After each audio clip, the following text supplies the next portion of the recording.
E aí, pessoal, mais um episódio de nosso querido Monza Experience, dessa vez a bordo do nosso 500EF.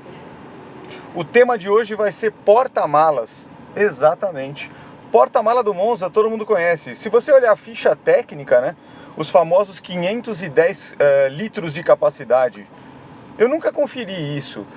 Se algum monzeiro aí tiver curiosidade, seja no Monza mais novo, no modelo reestilizado a partir de 91, seja no modelo antigo, como esse aqui, o famoso quadrado, se você vedar toda a parte do encosto do assento e tudo, e encher de água, eu gostaria que você ou fizesse um scanner digital, mas se quiser mais fácil, enche tudo de água e vê se cabem exatamente os 510 litros. Eu não sei se isso é um marketing ou não. De qualquer forma, é vendido como 510 litros. 510 litros é considerado aqui no Brasil uma boa capacidade de carga, né? Não de peso, mas de volume. Exemplo, um Logan, que é o carro popular metido a sedã, ele tem a mesma capacidade, mas tem um problema sério. E isso você encontra em todos os carros modernos, que tem a parte da coluna C, que é aquela coluna ali de trás, mais inclinada, para dar uma cara mais esportiva. Diferente do Monza, que ele é mais quadradinho, né? Um projeto mais antigo. Então, por exemplo, quando você pega um carro como o Logan, embora a capacidade volumétrica dos 510 litros seja a mesma, você tem um outro problema, que é a parte dessa capacidade está debaixo do próprio vidro traseiro do carro. Significa o seguinte, que mesmo no formato moderno dos carros, que a tampa do porta-mala vai até a linha do para-choque, que isso já começou na época justamente, talvez um dos primeiros com o Monza 91, o modelo chamado Tubarão. A grande diferença, além do estilo, era justamente que a tampa do porta-mala descia até exatamente o para-choque e praticamente até o assoalho do porta-mala. Então, no momento que você ia carregar uma mala lá para dentro, você não precisava colocar a mala, suspender a mala toda e colocar por cima, como nos Monzas quadrados. Você colocava diretamente na linha do para-choque. E essa facilidade acabou indo para todos os outros modelos de outras marcas. Então hoje, inclusive, qualquer carro, você tem o porta-mala envolvendo. A tampa do porta-mala é um grande L, né? Envolvendo até a linha do para-choque. Então isso é meio padrão hoje em dia. Mas isso também gera um problema. O problema é que quando você quer colocar uma mala ou alguma coisa, ou vai para uma viagem, quer colocar sacola, qualquer coisa, para o fundo do porta-mala, você tem uma limitação, que é justamente a altura. Então, mesmo com a mesma capacidade volumétrica, eu coloco com mais facilidade objetos e tudo dentro do porta-mala do Monza do que coloco em outro carro. E isso tem um outro problema também. Em função do formato dos carros hoje em dia, para você ter aquela tampa naquele ângulo, para fechar certinho, você precisa ter uma alça metálica lá dentro, que é a famosa dobradiça, com uma grande extensão, diferente do Monza. Então o Monza é fixado exatamente em cima da caixa de roda, é soldada ali a caixa, a dobradiça é soldada, um dos pontos, ela é apoiada na caixa de roda. Isso significa o seguinte, que ela tem uma extensão pequena, então ela não atrapalha. Por que tudo eu estou falando isso? Porque ela não atrapalha a capacidade de carga do carro. Então você nem lembra que aquela dobradiça do Monza existe, você simplesmente enfia as coisas no porta-mala e vai embora. No Logan, por exemplo, como é um projeto popular mal acabado, eles simplesmente não isolaram aquela parte. Primeiro que não tinha outro local para fixar, mas eles não isolaram. Significa que você tem uma alça imensa que atrapalha exatamente o fechamento. Então, quando você abre o porta-mala, você fala, dá para pôr coisa nesse canto aqui. Aí no momento que você tenta fechar a tampa, pega onde? Justamente naquela alça da dobradiça. E aí você percebe, putz, na verdade, dos 510 litros de capacidade, na verdade é muito menor, porque você não consegue aproveitar aquelas áreas dos lados onde se apoiam justamente as dobradiças do carro. Como é que os carros mais luxuosos resolvem isso? Não resolvem. Eles fazem a mesma coisa e maqueiam isso. Exemplo, se você pegar os BMWs e você levantar uma tampa de porta-mala do BMW, ele também tem o mesmo design, ele também precisa ter aquele ângulo, ele precisa ter aquela alça gigantesca. Mas o que a BMW faz deixando diferente? Vende com uma capacidade volumétrica menor e coloca um isolamento plástico ou acarpetado. Geralmente é plástico e depois acarpetado para dar uma cara de que não é plástico. Ele coloca aquilo isola. Então, na verdade, a alça e da dobradiça do BMW, ela corre por dentro desta guarnição interna. Se você desmontar, você chega na mesma coisa. A diferença dos carros populares metidos a sedã, como por exemplo o Logan, é que como eles não querem gastar com acabamento, porque aí para o consumidor é o nível bicho do negócio, né? Tipo passagem aérea de classe animal, vai de qualquer jeito quase em cima do outro. Então, o carro brasileiro popular é exatamente isso. Tira tudo que der. Só não tira o que a lei não deixa, né? E já tentaram no passado, né? Mudando aí um parênteses, quem não lembra dos primeiros carros 1000, ou aquele golzinho quadrado que o quebra-vento não era quebra-vento, era um vidro fixo inútil, só para não gastar com a maçanetinha e a dobradiça. Enfim, quem não lembra daqueles carros que saíam com uma lâmpada de ré, embora a lanterna traseira tivessem dois espaços para economizar a lâmpada e a fiação.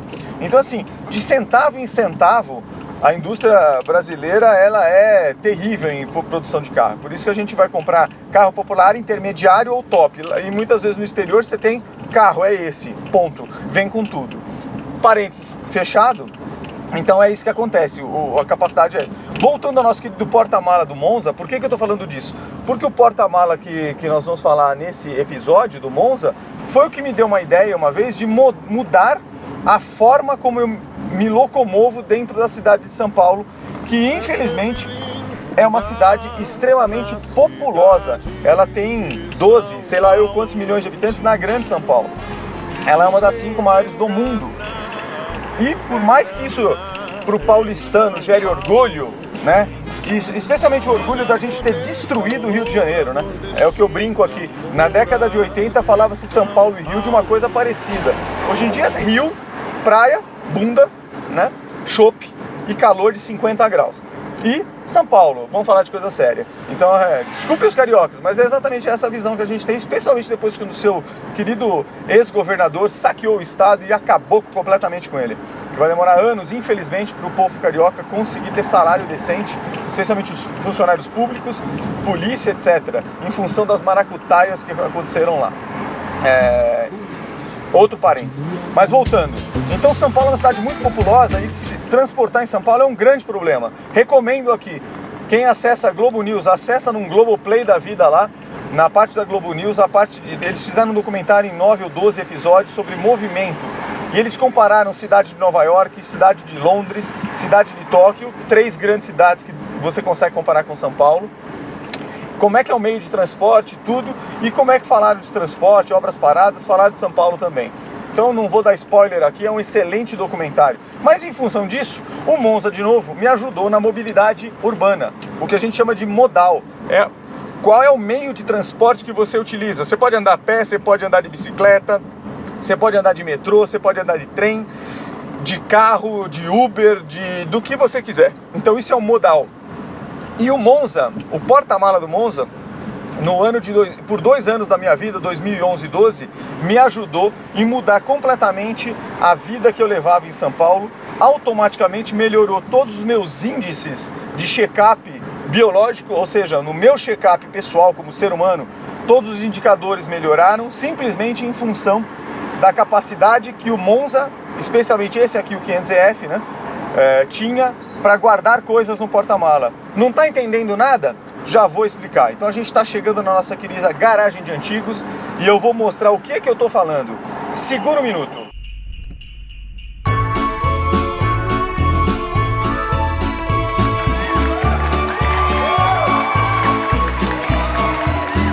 Muito bem, pessoal. Personalizado Curitiba na mão. Placa amarela agora, finalmente a gente conseguiu emplacar. Mentira, tá? Não surta. Já quer mandar, obviamente, você manda fazer. O que cabe aqui dentro? Eu vou desligar o áudio, aí eu vou acelerar essa imagem para te mostrar. Isso aqui é um modal de transporte. O carro pode ficar guardado no estacionamento, como esse nosso querido estacionamento exclusivo para antigos. O nosso Fusca 1970 está aqui. E eu vou mostrar agora, sem mais enrolação, exatamente como é que isso mudou minha vida e como é que hoje nós vamos dar um exemplo do trajeto que eu fazia. Vamos lá.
Legal, pessoal.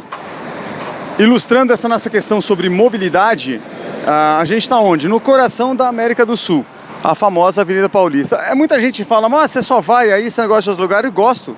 Tem lugares do sul do Brasil que eu adoro. Mas é inegável, infelizmente o que rola no mundo e onde, se você quiser estar mais antenado do que está acontecendo, onde todo mundo frequenta, é mesmo a Avenida Paulista, é o símbolo.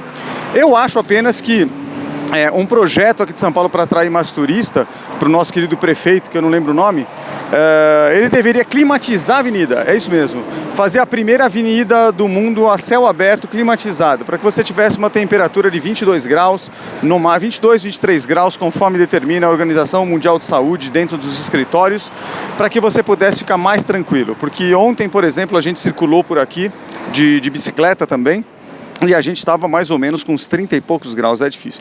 E a outra parte que eu queria mostrar para vocês é essa querida casa aqui, ó. Essa casa aqui é uma casa da época dos Barões do Café, o número 1811 da Paulista. É uma casa que foi... Eu não sei exatamente de quem, de qual foi o proprietário, mas depois de um bom tempo, por muitos anos, ela foi do Banco Itaú. O Itaú fez uma daquelas agências que eles dizem que é para os que têm mais dinheiro, personalité. Foi muito tempo deles e eles faziam todo final de ano uma decoração similar a essa que vocês estão vendo aqui. Só que estou super... Nossa, olha o tamanho do cachorro que passou aqui embaixo. Enfim, e na faixa de segurança, cachorro aqui na Paulista é educado também. Olha que legal, aquele N que vocês estão vendo ali, galera, Netflix, exatamente, a Netflix alugou a casa para o final de ano para promover as Crônicas de Natal, que é uma produção deles lá. A Netflix não me paga nada, muito pelo contrário, sou eu que pago a Netflix por mês, os R$ 27,90 no meu cartão de crédito. E como eu já disse em outro episódio, sou um feliz assinante de anos da Netflix. Então, essa Avenida Paulista aqui, com a ciclovia inaugurada pelo prefeito que tentou ser presidente e se ferrou, mas ele fez um bom negócio tirando aqueles canteiros centrais inúteis que não tinham flores, nada, eram mal cuidados, e passou essa ciclovia, e é um excelente negócio aqui na cidade de São Paulo. Então, a gente está percorrendo, por muitos anos, falando ainda de mobilidade urbana, eu percorri, como eu disse, para ir para o trabalho nessa região aqui. Eu vou soltar agora um vídeo em velocidade acelerada, porque senão é um saco, de um trajeto que é o trajeto hard. O trajeto hard, que eu chamo, é no trajeto que eu fazia pela Avenida Bandeirantes, em São Paulo, que é uma avenida basicamente urbana e para carros. Dificilmente você imagina andar de bicicleta, não tem ciclovia, não tem nada. E em alguns momentos, com alguma prática, eu me arriscava pela Avenida Bandeirantes. E por quê? Porque todos os carros estavam parados, exatamente. De manhã na Avenida Bandeirantes, 8 horas da manhã, os carros não andam, eles estão em primeira marcha ou em ponto morto. Então eu consegui andar no corredor, não no primeiro que as motos usam a 200 por hora e geralmente morrem, mas no último corredor, na faixa mais da direita. As Crônicas de Natal, ó. Em plena avenida.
Pessoal filmando aqui na famosa Avenida Paulista no outro dia.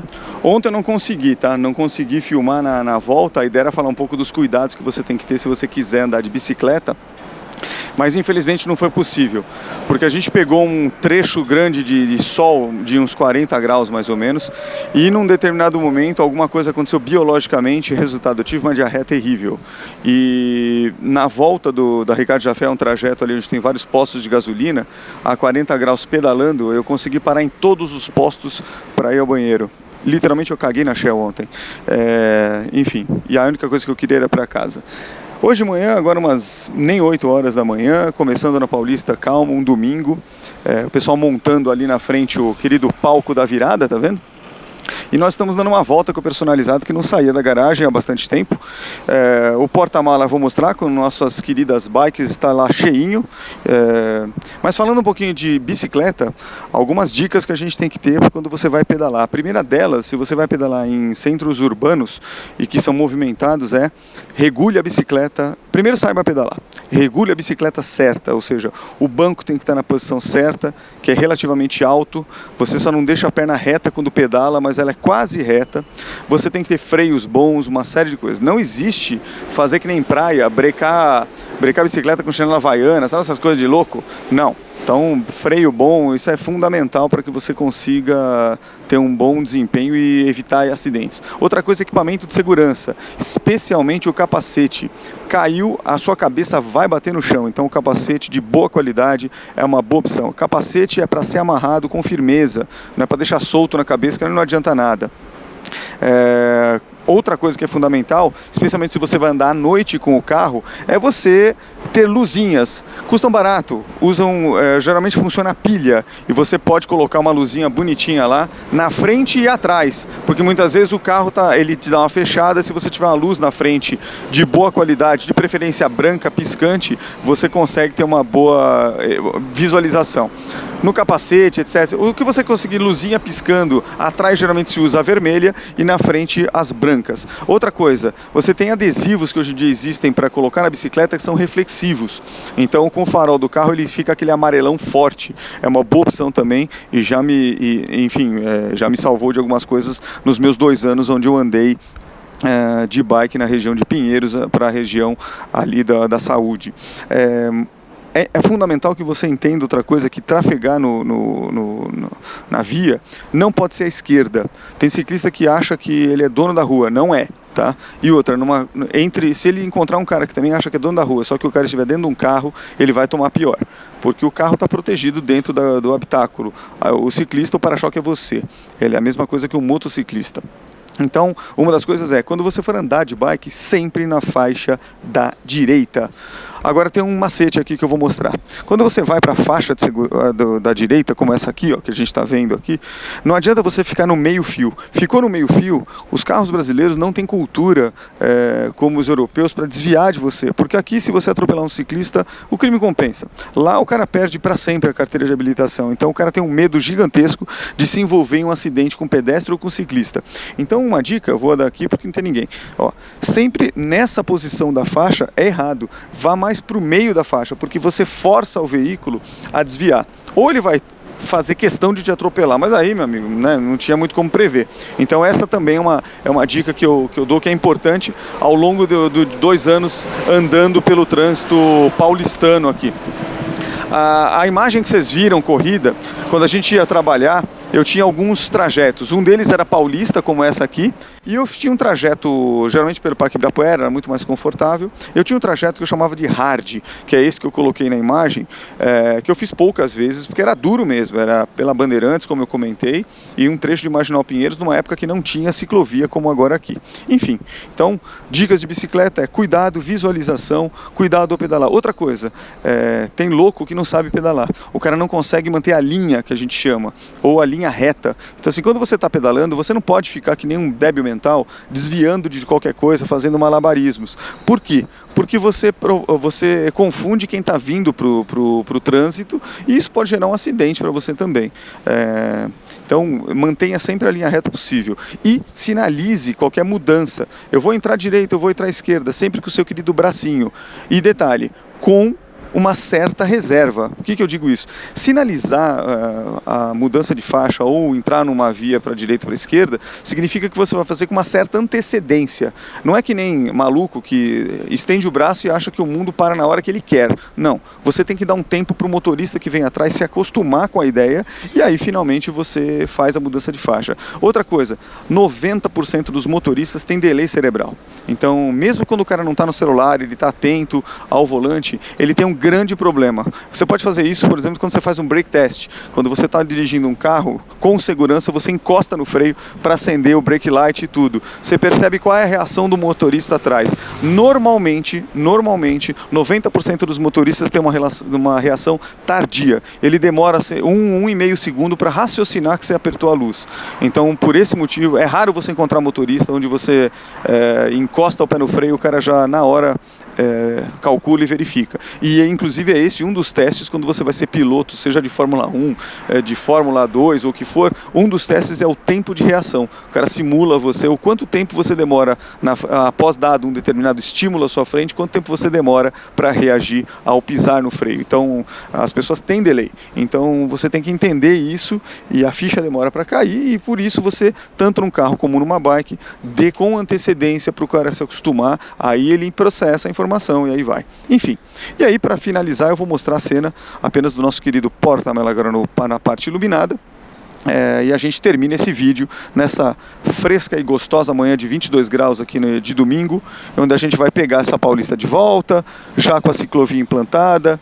Eu gosto de andar com o carro nessa região aqui, porque primeiro é muito bem policiada, muito bem civilizada. Você tem um local que eu acho muito bonito. Enfim, de manhã cedinho, vale a pena você brincar com seu carro antigo aqui. Agora à tarde, aí complica, porque o trânsito da região é pesado.